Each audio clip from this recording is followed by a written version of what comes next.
नमस्कार साथियों, कैसे हैं आप? ताज़ा खबरों के अनुसार आपके विधि आयोग के 23वें जो अध्यक्ष हैं, उनकी नियुक्ति कर दी गई है। जी हाँ, बिल्कुल सही आप स्क्रीन पर देख पा रहे होंगे कि 23वें विधि आयोग के अध्यक्ष जो हैं, उनकी नियुक्ति कर दी गई है। सुप्रीम कोर्ट के पूर्व न्यायाधीश, ध्यान से सुनिएगा, सुप्रीम कोर्ट के पूर्व न्यायाधीश दिनेश माहेश्वरी जी को जो है 23वें विधि आयोग के अध्यक्ष के रूप में जो है नियुक्त कर दिया गया। हाल ही में ये घोषणा हुई है और इसके अनुसार मैं आपको बताऊँ कि विधि संबंधी विषयों पर महत्वपूर्ण सुझाव देने के लिए सरकारें समय-समय पर जो है इस तरीके के आयोग की जो नियुक्ति करती हैं। मतलब होता यही है, यदि विधि संबंधी कोई विषय है, जैसे अभी अपन जो है कॉमन सिविल कोड की बात कर रहे हैं, तो इस पर यदि राय लेने की बात होगी तो विधि आयोग ही अपने संपूर्ण सुझाव को प्रस्तुत करेगा और उस आधार पर जो है निर्णय लिए जाएँगे। तो ध्यान से देखिएगा कि एक तरीके से विधि संबंधी विषयों पर महत्वपूर्ण सुझाव देने के लिए सरकारें आवश्यकता अनुसार आयोगों को जो है नियुक्ति करती हैं। यह बेसिकली ये जो आयोग होते हैं किन सिद्धांतों पे काम करते हैं, यदि आपसे पूछे तो आप बोलिएगा कि कानून के शासन के तहत समाज में अधिकतम न्याय प्रसार की बात होती है। ध्यान से समझना, मतलब संविधान द्वारा जो एक तरीके से संपूर्ण प्रक्रियाएं तैयार करी गई हैं, उन्हीं के अनुरूप अन्य कानूनों को लागू करवाने से संबंधित ये हर हर तरीके के प्रयास जो है करते हैं और उसी के साथ साथ भारत में सुशासन को बढ़ावा देने के लिए कानूनी संशोधन को करना, मतलब यदि कोई कानून ऐसा लगता है कि जो विधि सम्मत नहीं है तो उसमें संशोधन करने की बात आती है। तो देखिएगा, सबसे इंपॉर्टेंट क्वेश्चन जो हालिया आपके एग्जाम में बन सकता है, जो भी एग्जाम आप देने जा रहे हैं, कि स्वतंत्र भारत में अब तक कितने विधि आयोग का गठन करा जा चुका है, तो आप बोलिएगा 22 विधि आयोग का जो है गठन करा जा चुका है, परंतु वर्तमान में इसको मिलाकर अर्थात 23वें को मिलाकर अब 23 जो है विधि आयोग हमारे यहाँ पर हो चुके हैं। ध्यान से सुनिएगा, 23 विधि आयोग का जो है गठन करा जा चुका है।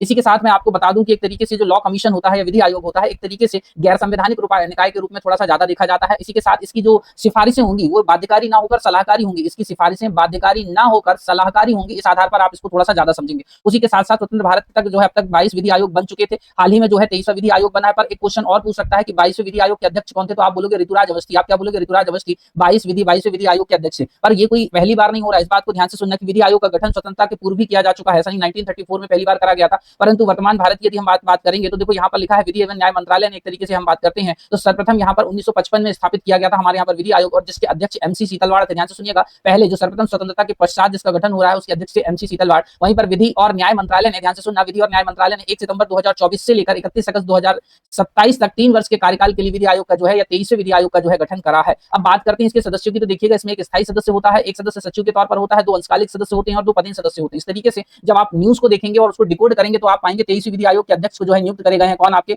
एक तरीके से दिनेश माहेश्वरी जी। कौन करे गए हैं? दिनेश माहेश्वरी जी। और देखिएगा मंत्रालय की ओर से जो है एक्स पर जो है जानकारी या अधिसूचना दी गई है, और इसके अंतर्गत यदि आप बात करेंगे तो 23वें विधि आयोग में जस्टिस दिनेश माहेश्वरी, हितेश जैन और प्रोफेसर डीपी वर्मा की जो है नियुक्ति को मंजूरी दे दी गई है। आयोग का गठन पिछले साल 3 सितंबर को ही कर दिया गया था, जैसा भी मैंने आपको बोला। अधिवक्ता हितेश जैन और प्रोफेसर डीपी वर्मा को पूर्णकालिक सदस्य के तौर पर जो है नियुक्त करा गया है। और देखो, आयोग यह भी जांचेगा कि क्या देश में समान नागरिक संहिता लागू की जा सकती है, तो ये एक सबसे बड़ा चर्चा का विषय रहेगा। तो देखते हैं, कमेंट बॉक्स में कमेंट करके बताइए कि समान नागरिक संहिता सबसे पहले किस राज्य में लागू थी और नवीनतम जो है वह किस राज्य में लागू हुई है। फटाफट कमेंट बॉक्स में कमेंट करके हम दीजिए। मैं लोगों ने मिलूंगा नेक्स्ट आपके लिए न्यूज़ के साथ। एक जय हिंद, यूनिक जय भारत कोर्स और लॉन्च करा है, कॉम्बो बैच, जहां पर मैं आपको 3 सब्जेक्ट के साथ साथ प्री में 40 नंबर और मेंस में 400 नंबर दिलाने का प्रयास करूंगा।